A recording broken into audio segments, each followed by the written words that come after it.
우리는 살면서 기대를 가지고 삽니다. 기대가 없는 사람들은 이 땅에서 소망이 없게 사는 거죠. 사실 우리가 살아가는 힘의 원동력은 무언가 바라는 기대입니다. 학생들은 기대가 있기 때문에 열심히 공부를 하는 거죠. 공부한 이후에 좋은 성적을 얻을 거라는 기대를 갖습니다. 직장인들은 직장에서 열심히 일하는 이유가 뭡니까?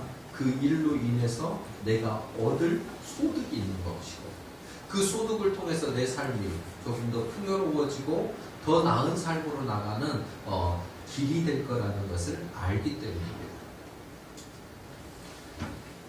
결혼을 하는 이유가 뭡니까? 결혼하면 그 결혼 생활을 통해서 행복한 가정을 이룰 수 있겠다라는 것. 그 기대감이 있어서 결혼을 하고 함께 마음을 맞춰가는 시도들을 하는 겁니다. 우리가 이런 수많은 계획들, 기대들, 소망들을 가지고 한 걸음 한 걸음 내딛습니다. 이렇게 계획대로만 진행되면 인생이 얼마나 좋겠습니까? 그런데 안타깝게도 계획을 세우긴 했는데 계획대로 진행된 것은 그리 많지 않는다는 거죠. 삶에서 여러 불청객들이 들어옵니다. 아니 좀 오지 않았으면 좋았을 텐데, 환란이라는 불청객이 들어오고 내 계획을 어그러뜨리는 근심이 들어오고 내 삶을 무너뜨리는 수많은 고난들이 내 안에 쳐 들어오는 거죠.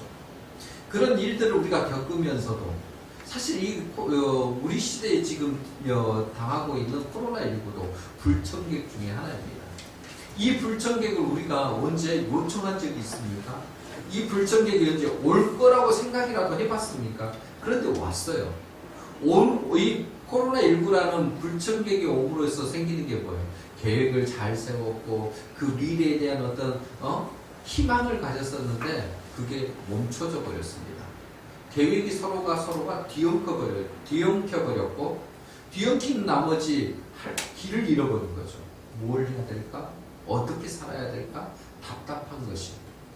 그리고 그 후속으로 멈췄던 것이 이제 풀리기 시작하는데 굉장히 큰 어려움으로 우리에게 지금 온 인류에게 닥친 거 아닙니까? 계획이 무산됐기 때문입니다. 인생만 그런 게 아니라 신앙도 그렇습니다. 믿음의 삶을 가지고 나 예수님을 믿고 하나님을 믿어 하는 사람은 얼마나 열심히 말씀을 붙잡고 기도를 하고 살아가려고 노력을 합니다. 그런데 어때요? 그게 내가 원하는 대로 되어집니까? 기대를 하고 변화가 있을 거라고 하는데 내가 생각하는 것만큼 내가 의도한 만큼 그렇게 믿음의 이 분량이 올라가면 좋겠는데 이게 잘 안 된다는 거죠. 내가 세운 그 하나님의 나라에 대한 기대가 확 열리면 좋겠는데 잘 안 열립니다. 하나님께서 내게 이렇게 행해 주실 거라고 믿고 기도했는데 반대의 결과가 나올 때도 있다는 거예요. 내 계획과는 다르게 내가 의도한 것과는 다른 방식으로 하나님이 일하시는 것 같고 어쩔 때는 침묵하신 것 같아요. 그때 우리가요 이해하지 못하는 이 상황들 속에서 낙담합니다. 괴로워하죠. 어떻게 해야 돼? 어떻게 하는 게 좋을 것 같아? 라고 말을 합니다만 답이 없으니까 주저하는 거죠. 오늘 본문에 나와 있는 등장하는 이 에레미야가 그런 사람입니다. 에레미야의 별명은 눈물의 선지자죠. 인생 자체가 눈물이었습니다. 울고 또 울고 울었습니다. 그게 인생이었다는 거예요. 그런데 그가 왜 이렇게 울게 되었냐는 것은 딱 하나 때문이었어요. 하나님께로부터 사명을 받았는데 이 사명이 자기의 조국 남유다가 멸망될 거라는 것을 선포하라는 거예요.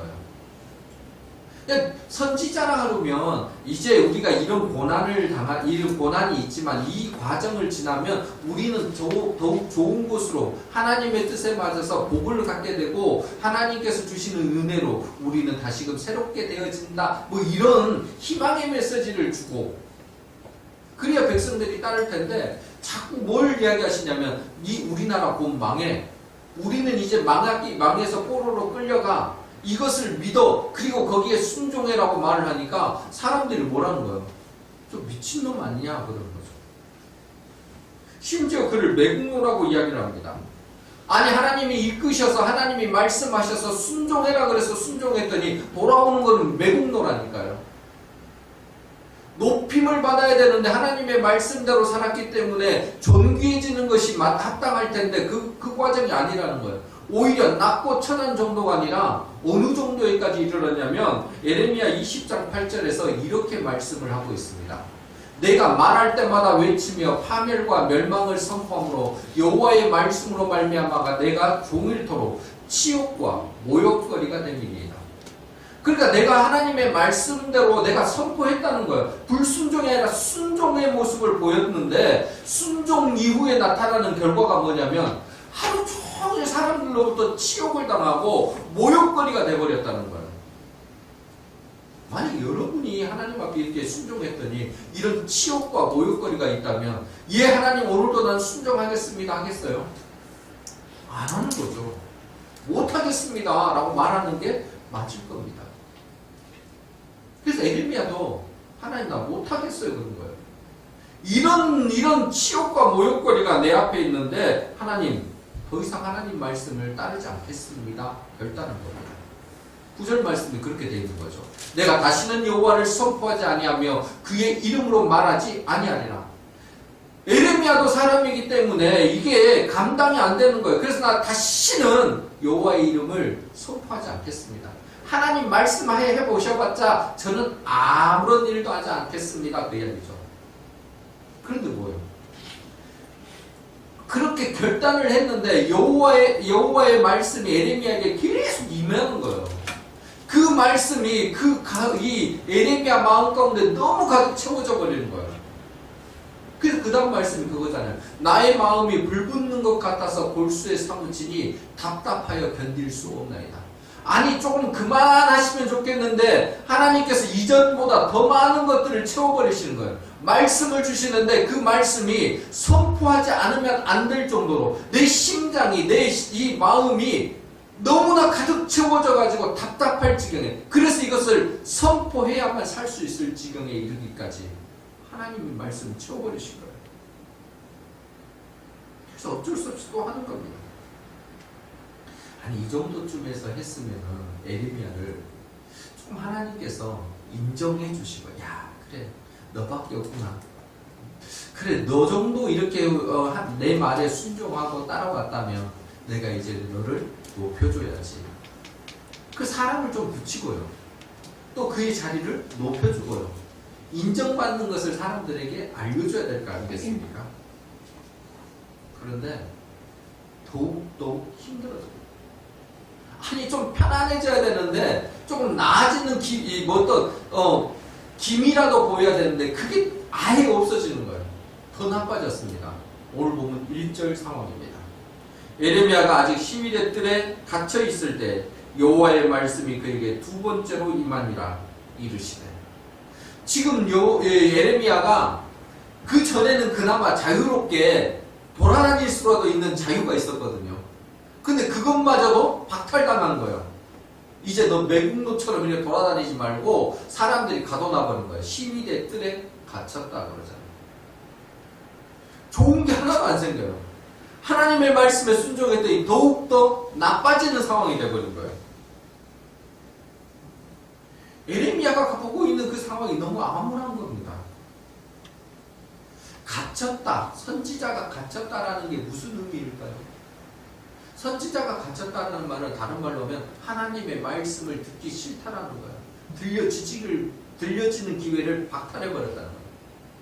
그러니까 선지자가 하나님의 말씀을 전해야 들을 수 있는데 그 입을 봉해버린 거죠. 어디에다가요? 감옥에다가. 가둬놔버리니까 들려지는 하나님의 말씀이 없어지는 거죠. 다른 말로 하면 영적으로 침체 과정에 빠져버린 거죠. 영적으로 침체하고 침체돼 버리니까 그 다음부터 일어나는 게 뭐예요? 삶 전체가 망가져 버린 거예요. 그럼 영적으로 무너지면 그 영적인 침체와 무너짐이 사회, 정치, 경제로 무너져요. 남유다는요 멸망당할 거라고 이야기했는데 그 속도가 더 빠르게 시작이 되어집니다. 영적인 위기가 삶 전체의 위기로 전염되어 버린 거죠. 답답하고 남유다도 다 답답합니다. 그런데 이 상황에 하나님이 임하시고 오늘 1절에 두 가지의 어쩌면 가장 상반된 모습을 보여줍니다. 하나는 뭐냐면 예레미야가 시위대 뜰에 갇혔다라는 하나의 상황이고 그런 갇혀있는 예레미야에게 여호와의 말씀이 두 번째 임하니라. 이게 두 개의 이야기예요. 묘한 어떤 그 대비되는 그 모습을 보여줍니다. 반대되는 것 같기도 하고 조금 이 상황이 어울리나 하는 생각이 들 정도의 그 모습입니다. 예레미야는 갇혔어요. 다른 말로 하면 환경이 너무 안 좋은 거죠. 최악의 상황입니다. 최악의 상황이기 때문에 이 최악의 상황을 우리가 볼 때 뭐예요? 갇혀있으니까 희망이 없고 기대가 없어졌습니다. 그럼 뭐예요? 인생을 이때 뭐라고 그럽니까? 뭐라고 합니까? 끝났네. 이제 우리의 삶에 이루어질 건 아무것도 없네라고 말할 수 있는 상황입니다. 그런데 그때에 예레미야가 아무것도 할 수 없습니다라고 말하는 그 순간에 하나님의 말씀이 임하면서 무슨 일이 시작이 되냐면 하나님의 일하심이 시작이 됐다는 거예요. 사람으로는 끝이 되어졌는데 하나님으로는 시작이 되어지는 그 순간 묘한 교차점이 지금 1절에서 시작이 되고 있다는 거예요. 우리가 상황에 갇혀 있는 거 가끔 이 상황이 너무 암담하니까 우리가 거기에서 빠져나오질 못해버리는 일들이 종종 있습니다. 근데 우리가 이 상황 가운데 이런 상황에 빠지면은 그 다음을 생각을 안 하고 포기해버린다는 거죠. 그래서 더 큰 위기를 자초하는데 오늘 보면은 그 끝자락에 있는 상황에서 하나님의 말씀이 임했다라고 이야기합니다. 그럼 우리가 진짜 중요하게 생각할 거면 내가 어느 상황, 어느 환경에 있는 것을 그것 때문에 막 어떻게 해야 되나 안절부절하는 거 우리의 모습이기 때문에 연약하기 때문에 그럴 수 있습니다만 조금 더 이럴 때 냉정함을 찾아서 지혜로움을 가지려면 하나님을 찾을 수 있어야 합니다. 그러니까 하나님이 어디 계시는가, 지금 내게 하나님의 말씀이 있는가 없는가를 찾는 게 중요하다는 거예요. 성도에게 있어서 최악은요, 믿음을 가진 사람들에게 있어서 최악의 상황은 언제이냐면 내 삶이 무너지고 내가 병들고 내가 내 인생의 실패가 되고 그것이 더 중요한 게 더 최악이 아니라 진짜 최악은 하나님의 말씀이 들려지지 않을 때입니다. 하나님의 말씀을 향해서 마음이 닫혀질 때입니다. 그때는 진짜 최악이에요. 모든 게 다 돼 있다 할지라도 하나님의 말씀이 내 안에 들어오지 않는 그 순간은 최악입니다. 왜요? 가진 것이 곧 허무하게 될 때입니다. 우리의 환경이 너무 나쁜데 이것은 돌이킬 수 없는 상황으로 바뀔 거니까. 우리가 하나님의 말씀이 내 안에 들려지는 것은 그 하나님의 말씀이 임한다는 것은 새로운 시작을 하나님의 일하시고 곧 이루어질 거라는 기대를 갖게 하는 것이죠. 그런데 그 기대가 사라져버리는 것이 최악이라는 거예요. 지금 우리에게는 진짜 무서운 거는 하나님의 말씀이 들려지지 않고 하나님의 침묵이 이루어질 때입니다. 이것은 모든 사람들에게 동일하게 일어난 겁니다. 믿음을 가진 우리 나라 그래서 이런 상황이 도달하지 않을 거라고 장담하면 안 되는 거죠. 저도 그렇고 여러분도 그렇고 우리 모두에게는 이런 상황이 올 수 있습니다. 이럴 때 우리가 무엇을 해야 될 것인가를 고민해 봐야 합니다. 예레미야도요. 여러분 예레미야가 32장을 보시고 그 앞에 내용들을 보시면 얼마나 하나님 앞에 간절히 기도했는지 모릅니다. 특별히 32장에서도요. 하나님 앞에 기도합니다. 그런데 그가 뜰에 갇히는 순간 낙담되고 좌절됩니다. 그러니까 믿음이라는 그것을 가지고 사는데 우리가 믿음이 있을 때에 나는 언제나 승리할 거라고 장담할 수는 없다라는 거예요. 갇힐 수 있다는 거예요. 하나님의 음성이 들리지 않을 때도 있다는 거예요. 이런 경우가 믿음의 조상 아브라함에게도 나타났습니다. 아브라함에게 하나님께서 말씀이 임했거든요. 말씀이 임했기 때문에 아브라함은 갈대아 우에서부터 말씀을 들었습니다. 그래서 그 말씀에 따라서 어디까지 갔습니까? 저 북쪽에 있는 하란으로 갔습니다. 하란에서 또 말씀이 임하니까 밑으로 내려온 것이 가나안 땅입니다. 가나안 땅에 내려왔는데 가나안 땅에서 그가 불순종해서 애굽으로도 갔거든요. 근데 애굽 갔을 때에도 하나님의 말씀이 임해서 그를 살려주시고 다시금 복을 받아 가나안 땅으로 돌아오게 하십니다. 이게 하나님의 말씀이 인도할 때는 아브라함이 순종하든 불순종하든 그는 살 길을 얻었다는 거예요. 그런데 아브라함이 86세 됐을 때에 정말 하나님이 싫어하는 일을 하나를 합니다. 사라의 몸종인 하갈을 통해 이스마엘을 얻어버린 거예요. 하나님께서 내게 네 몸에서 난 자에게 후사를 주겠노라고 그렇게 약속을 하셨음에도 불구하고 아브라함이 그걸 믿지 않는 거예요. 그때 무슨 일이 벌어졌냐면 하나님이 침묵하시고 사라져 버리셨습니다.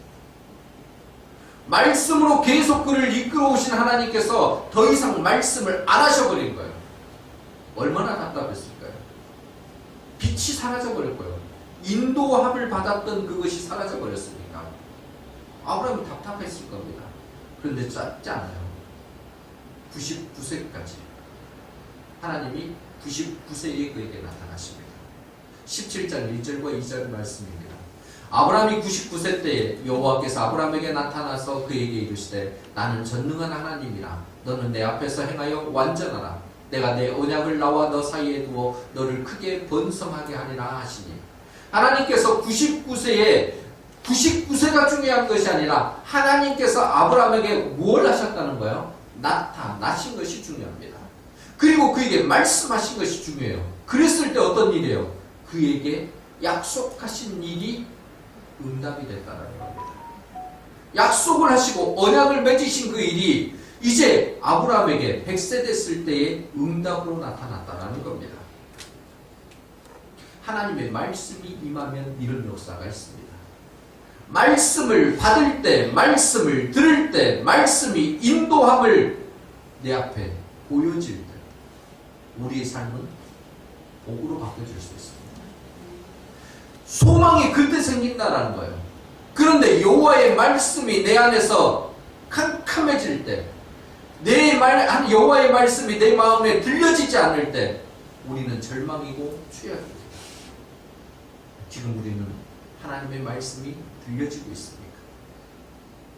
시위대 뜰에 갇혔던 에레미야에게 하나님의 말씀이 들려집니다. 하나님이 일하시려고 시작하신 거죠. 절망이 있었는데 이제 그에게 소망의 빛이 들어오기 시작합니다. 신음이 있었는데 노래가 이루어지기 시작을 하는 거죠. 근데 여기서 우리가 알아야 될 게 한 가지 있습니다. 이 임하심, 하나님의 말씀이 들려지는 것, 이것은 하나님의 절대 주권이라는 거예요. 내가 하고 싶어서 내가 말씀을 펼 때마다 그것이 이게 하나님의 말씀이구나 깨달아지는 건 아닙니다. 내가 이 말씀을 하나님의 말씀으로 받아들여야지 했다 그래서 그게 그대로 역사되는 건 아니에요. 무슨 일이 있어야 되는 거냐면 하나님의 주권하심, 이끄심, 그 말씀이 들려지도록 하시는 하나님의 일하심이 있어야 된다는 거죠. 우리는 이 일하심을 기대함으로 하나님을 간절히 불러야 합니다.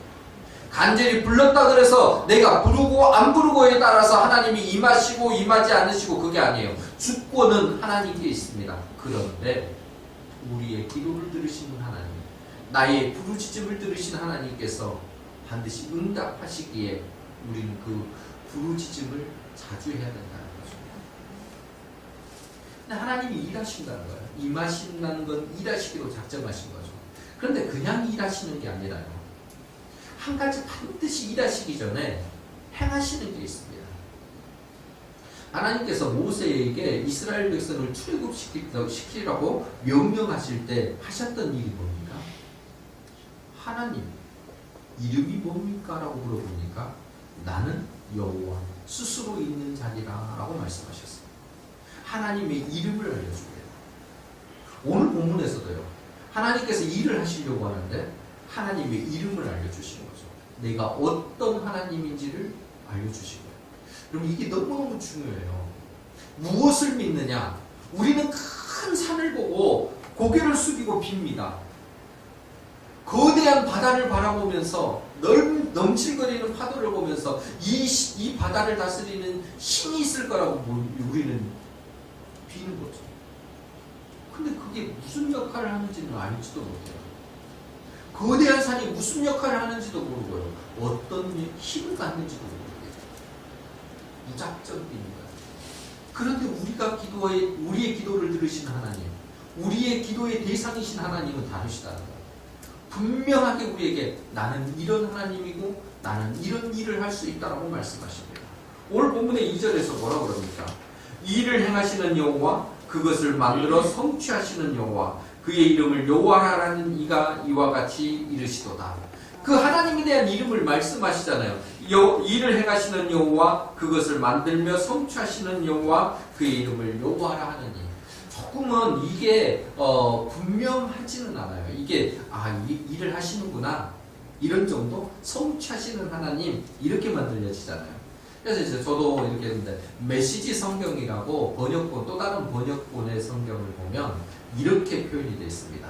하나님 땅을 만들 때 생명체가 살기에 알맞고 든든한 곳으로 세우니 온 세상에 하나님으로 알려진 이의 메시지다. 이게 이제 예레미야 33장 2절에 대한 또 다른 번역본 이야기거든요. 약간 의역이에요. 그런데 이 본문에서 하나님의 일하심이 뭔지를 설명해 준 거죠. 창조주입니다. 하나님은 모든 것을 만드신 창조주시라는 거예요. 창세기 1장 1절의 이야기가 여기에 해당된다고 할 수 있습니다. 하나님은 태초에 천지를 창조하시니라. 하나님은 창조하신 하나님이시고 우리는 그의 피조물들이라는 거죠. 창조하시는 이가 모든 것을 할 수 있는 그분이, 그리고 말씀하시면 반드시 이루시는 그분이, 응답하시는 그분이 나 여호와라고 말씀하십니다. 그리고 이제 그분이 뭐 하시겠다는 거예요? 내가 일할게.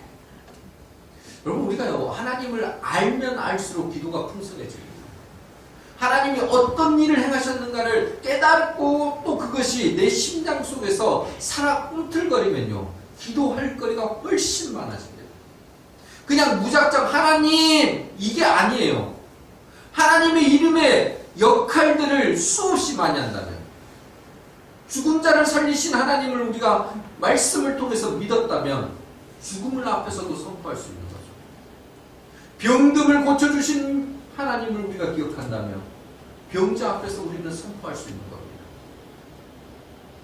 사망의 우겨쌈을 당해서 좌우에 어느 길로 갈 수 없는 그 상황, 답답함을 가진 사람에게 길을 열어주시는 하나님을 만났다면 우리는 어느 상황에서나 그 하나님을 기대할 수 있는 거죠. 지혜가 부족했는데 지혜를 채워주시는 하나님, 힘이 부족했는데 넉넉한 힘을 주시는 하나님을 우리가 말씀을 통해서 믿고 신뢰한다면 그 하나님을 내 인생 가운데 부를 수 있게 된다는 거죠. 그럼 우리 인생은 너무너무 풍성해질 수 있습니다. 그리고 더더욱 그 능력 가운데 임하신 하나님께서 우리가 부르는 이름대로 우리의 삶을 응답해 주신다는 거죠. 아멘. 여러분 우리에게 말씀하신 하나님이 어떤 분이신지를 깨달으시기를 바랍니다. 일을 행하시는 여호와, 그 일을 성취하시는 여호와, 그 이름을 여호와라 하시니까 우리에게 말씀하십니다. 뭐라고 그러실까요? 시위대 뜰에 갇혀 있어서 아무 기대도 없고 소망도 없고 절망 가운데 있는 예레미야입니다. 어쩌면 인생 가운데 예레미야와 같은 그 마음을 갖고 있는 우리에게 이렇게 말씀하십니다. 너는 내게 부르짖으라. 이게 하나님의 말씀입니다. 너는 내게 부르짖으라. 이 일을 행하시는 여호와, 그 일을 성취하시는 여호와, 여호와라 부르시는 그 하나님께서 너는 내게 부르짖으라고 말씀하십니다. 왜 하나님께서 예레미야에게 이 부르짖으라고 말씀하셨을까요? 역으로 생각하면 뭐예요? 예레미야가 기도하지 않고 있다는 거예요. 왜 기도하지 않았을까요? 아니 32장만 봐도 기도했다라고 그러는데 기도의 내용이 32장에 쭉 있거든요. 그런데 왜 예레미야는 기도하지 않았을까요? 기도했더니 문제가 풀려졌던 것이 아니라 어두워졌습니다. 시위대 끝들에 갇히게 된 거예요. 여러분 우리가 예레미야의 그 모습을 보면서 사람이 왜 저래? 그렇게 생각하지 마십시오. 우리도 그렇습니다. 인생이 너무 캄캄하면 마음이 무너지고 절망이 너무 심하면요 기도할 소리도 나지 않습니다. 입이 벌려지지 않는다니까요. 저도 그렇고 우리 모두가 그럴 수 있습니다. 기도할 엄두가 나지 않는 상황을 놓여있는 사람에게 왜 기도하지 않느냐라고 탓하지 마십시다. 왜요? 그도 나도 똑같으니까. 그런데 이런 무너짐 가운데 있는 예레미야에게 하나님께서요 말씀하신다는 거예요. 명령하신 거예요. 근데 와서 속삭이셨을까요? 너는 내게 부르짖으라. 이렇게 속삭였을까요? 아니에요. 제가 생각할 때 하나님은 우레와 같은 소리로 예레미야에게 말씀하셨을까요? 너는 내게 부르짖으라. 왠지 아세요? 왜 이런 말씀을 이런 큰 소리를 했을까요? 삶의 다침이 너무 컸기 때문이에요. 이걸 깨부셔줘야 되거든요. 적당한 말로는 깨지지 않습니다. 묵혀둔 거는요. 사실 인생 가운데 문제들이 우리 가운데도 꽤 있습니다. 여러분 살아오면서 우리 모두가 가지고 있는 해결되지 못하는 문제들이 있잖아요. 근데 이런 문제를 오랫동안 이렇게 안고 오다 보면은 문제를 수용해 버리는 거죠. 내가 옛날부터 해왔더니 그 문제가 해결 안 되더라. 그냥 받아들여 버리는 거죠. 처음에는 어이없어 하고 웃음도 나고 이거 뭐 좀이야 하다가 또 반복되고 넘어지니까 그때는 어떻게 해요? 안 되는가 봐. 아무리 해도 안 돼. 포기해야지. 이렇게 돼버린 거죠. 그러니까 내게 안 좋은 상황이 불행이 내게 닥쳐왔는데도 불구하고 이것을 거절할 용기가 안 생기는 거예요. 사실 예레미야가 그랬고요. 우리도 인생 가운데 이런 일이 생길 수 있습니다. 그런데 하나님께서 답답하신 건 뭐냐면요. 시위대 뜰 같은 그런 갇혀진 곳에서 사는 예레미야의 모습이 아니라 그곳에서 하나님께 대한 소망을 잃어버린 것이 하나님이 너무 가슴 아프십니다. 이것을 깨줘야만 그가 다시 살 수 있고 이게 깨져야만 하나님의 영광을 받을 수 있기 때문에 하나님은 어떻게든지 예레미야에게 이걸 깨주고 싶으신 거예요. 그래서 명령하신 겁니다. 여러분 어려운 상황에 놓인 것보다 기도를 포기하는 것이 취약입니다. 기도를 잃는다는 것은 모든 것을 잃는 것과 같습니다. 우리에게서 기도가 중단되었다면 지금 내 삶의 거의 대부분이 중단되었다는 것과 동일합니다. 희망이 생기지 않은 거죠. 왜 기도가 중단됐을까요? 다른 거 아니에요. 수많은 어려움과 고통이 있으니까 우리의 마음이 닫혀버린 거죠. 꽁꽁 얼려버린 거예요. 우리 마음이 이렇지 않으리라고 오장을 사면 누가 있겠습니까? 저도 닫혀버릴 수 있고요. 저도 얼어버릴 수 있습니다. 우리 가운데 그런 일들이 시시각각으로 생긴다니까요. 근데 하나님은 이걸 깨부시기를 바랐어요. 이 닫혀진 것이 부셔져 버리시기를 원하시는 거예요. 적당히 틈 조금 열어놓고 그렇게 되는 걸 바라는 게 아니라 아예 깨부셔져 버리기를.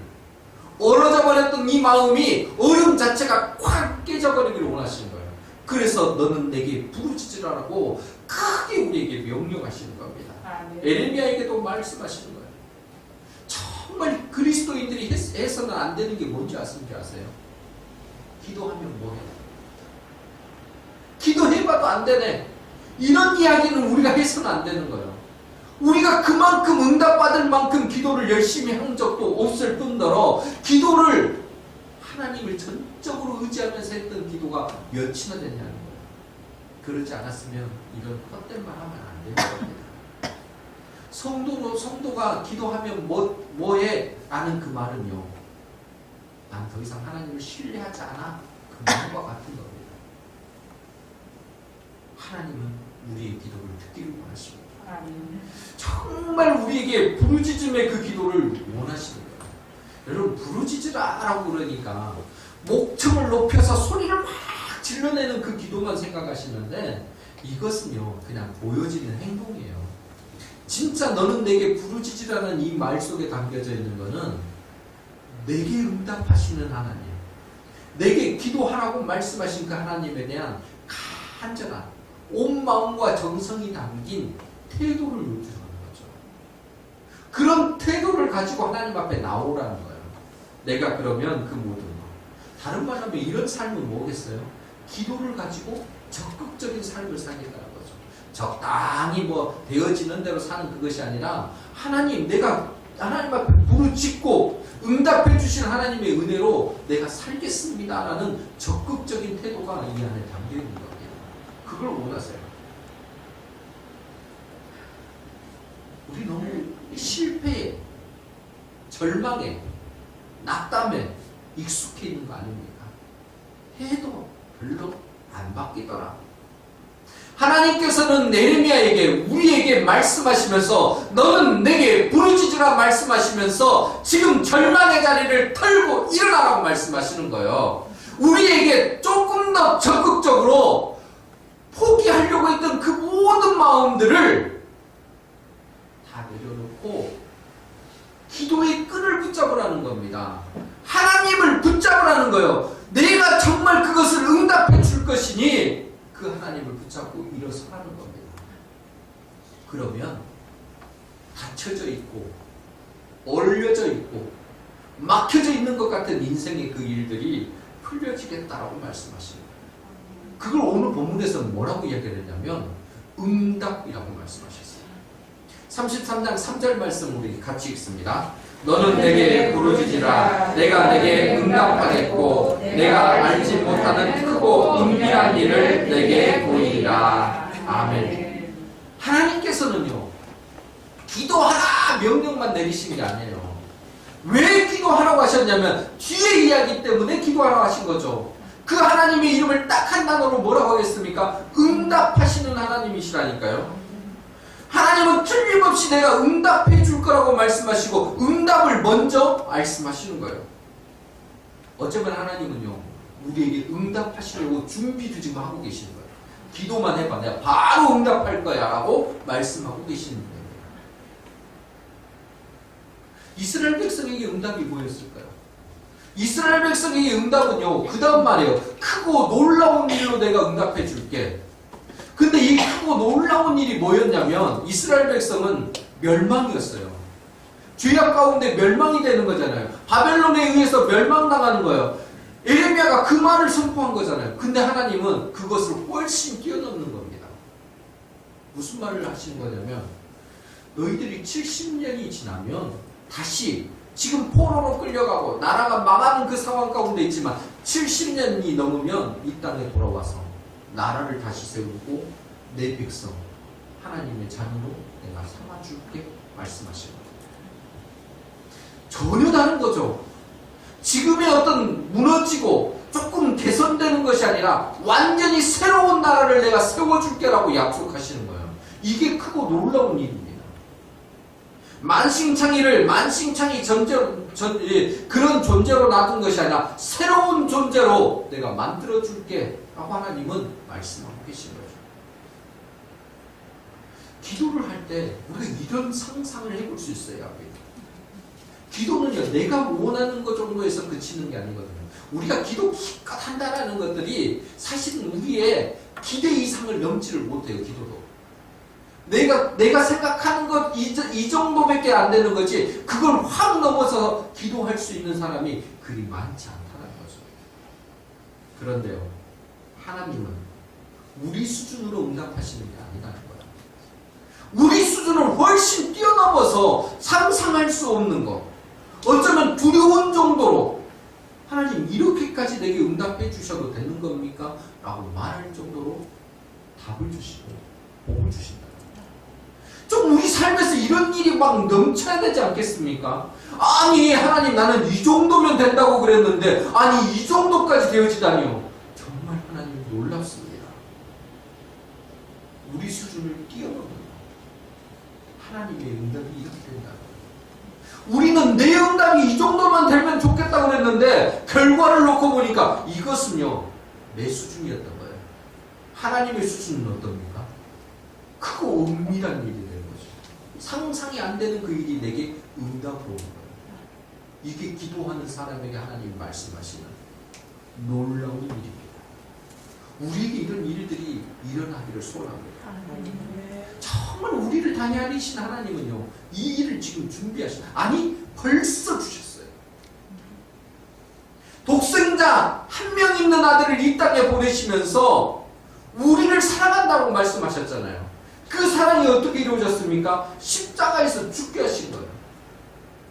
그리고 그 십자가 복음을 우리에게 한 사람 한 사람들에게 다 전달해 주셨습니다.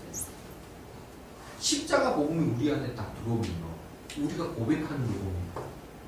다 죄인인데 나 죄인인데 어떻게 하면 좋겠습니까?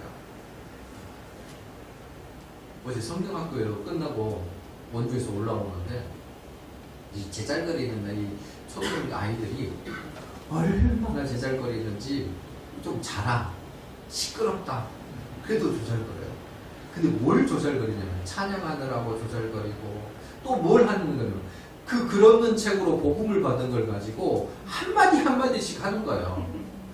이 황금색은 뭐고 이 흰색은 뭐고 근데 검은색이 딱 나오네요. 이건 절대 우리에게 있어서는 안 돼. 이거는 절대 안 돼. 왜요? 죄잖아요. 애들이 그런 이야기를 하고 있더라고요. 야, 성경학교 잘하고 온 것 같다라는 마음이 은혜가 훨씬 되더라고요. 근데 그 아이들이 조잘거리면서 이제 오는 이야기를 듣고도 사실 우리는 죄인인 것을 깨닫잖아요. 십자가 복음이 우리 안에 들어오면 죄가 되는 겁니다. 그런데 이 죄를 가진 우리를 십자가 복음을 들려주신 하나님은 예수 그리스도의 보혈로 순식간에 이걸 다 씻어주셔버린다는 거죠. 씻으시고 우리에게 말씀하시고 너는 내 아들이고 너는 내 아들이고 딸이기 때문에 내가 너에게 영생을 소망으로 영생의 선물을 주시겠다고 말씀하십니다. 마지막이 끝이 아니라 마지막이 영원한 곳으로 들어가는 복으로 우리에게 선포해 주셨다는 거예요. 여러분 이것까지 다 주셨는데 우리에게 못 주실 게 뭐가 있겠냐는 거예요. 우리에게 감추실 게 뭐가 있겠냐는 거예요. 영생의 하늘나라의 비밀을 말씀하셨는데 이 땅의 비밀 정도를 못하실 것이 하나님께 뭐가 있겠냐는 거예요. 그래서 뭐라고 그러신 거예요? 내게 다 부르짖으면 내가 다 주겠다라고 말씀하시잖아요. 얼마나 놀랍습니까? 얼마나 크고 위대한 일입니까? 그러니까 우리가 이것을 받으시면 되는 거예요. 우리 인생의 주의자가 누구실까요? 주인이신 하나님이십니다. 하나님이 주인을 하셔요. 그러면 주의하시는 동안 우리는 그것에 순종하고 따라가면 되는 거죠. 주의하시는 대로만 가면 그곳에서요. 이 주의점에서 응답이라는 복을 받게 되는 거고요. 이 주의점에서 이 응답의 복이 내 안에서 꿈틀거리기 시작한다는 거죠. 그 응답이요. 크고 놀라운 일들로 우리 가운데 경험되어지기를 소원합니다. 사랑하는 성도 여러분. 무더운 여름날 그냥 지쳐가지고 포기하지 말고 우리 한번 하나님 앞에 정말 하나님을 간절히 찾는 너는 내게 부르짖으라고 명령하신 하나님 앞에 정말 간절한 마음으로 한번 나가보십시다.